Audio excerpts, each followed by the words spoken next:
சப்பாத்தி பூரிக்கு நல்ல ஒரு டேஸ்டியான சைட் டிஷ்ஷு சிக்கன் கிரேவி எப்படி செய்யலாங்கிறத பார்க்கலாம். ஒரு பேனில் பட்டை, கிராம்பு, ஏலக்காய் சேர்த்துக்கோங்க. ஒரு ஸ்பூன் மிளகு, ஒரு ஸ்பூன் பெருஞ்சீரகம், அரை ஸ்பூன் சீரகம், ஒரு ஸ்பூன் தனியா, காரத்துக்கு 5-6 காஞ்ச மிளகா, ஒரு 5-6 முந்திரி பருப்பு. இதெல்லாம் நல்லா பொன்னிறமாக நீங்கள் வறுத்து எடுத்துக்கோங்க.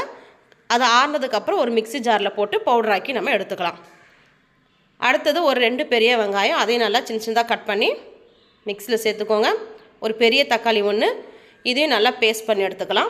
அடுத்தது கடாயில் கொஞ்சமாக நீங்கள் எண்ணெய் ஊற்றுங்க. எண்ணெய் காஞ்சதும் கடுகு போடுங்க.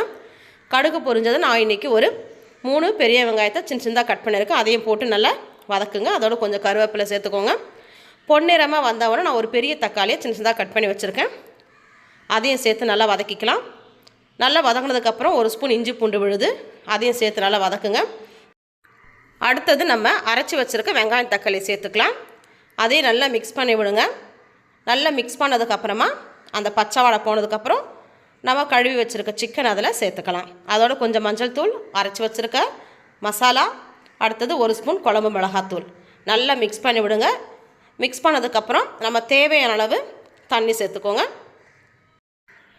அடுத்தது தேவையான அளவு உப்பு சேர்த்துக்கோங்க.